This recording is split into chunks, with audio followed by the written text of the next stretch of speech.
Hello everyone, this is Sanjeev from Jayatri Academy. Today I am going to explain topic Colin-Kaima, subject Biology, chapter 2, Tissue, class 9th. This is the diagram of Colin-Kaima tissue. You know tissue, what are tissue? As in previous classes I have discussed, tissue are those when number of cells get together they perform a single function known as tissue.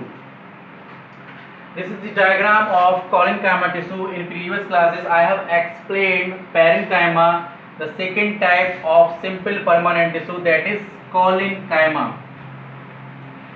This is a hexagonal ring compactly closed together, so there is no intercellular space present between these type of cell. We can say there is no intercellular space in this tissue, that is Colin-Kaima.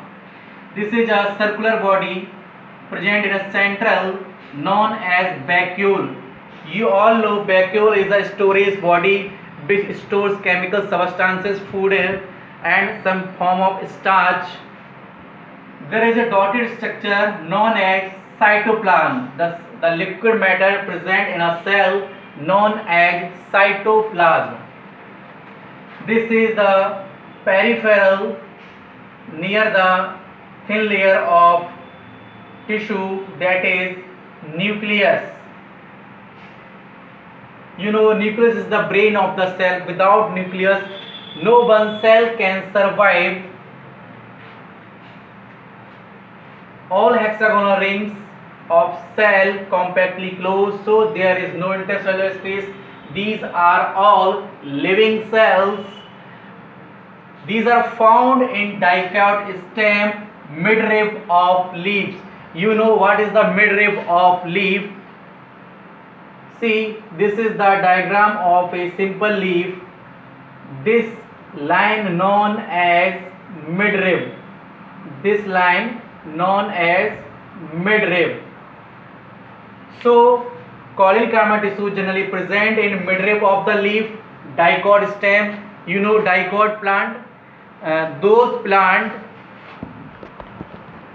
which we can divide in two parts known as dicot, such as when we break gram seed in two parts, that is dicot. Peanuts, that is dicot. Colin-Kaima tissue generally absent in monocot plant, means those plant, those seed which cannot be divided in equal two parts, known as monocot. Then Colin-Kaima tissue generally absent in monocot root, stem and leaf. The function of Colin-Kaima tissue: they provide mechanical support, provide elasticity. Whenever you see when a wind blow, high wind, strong wind blow, plants generally lay down, but they can't break because of Colin-Kaima tissue. Most of the plant have flexibility. They temporarily lay down but don't break. This tissue provide flexibility to those plants. They manufacture chloroplast and some form of starch and sugar. In this topic I explained Colin-Kaima tissue, their diagram, function, occurrence. Thank you everyone.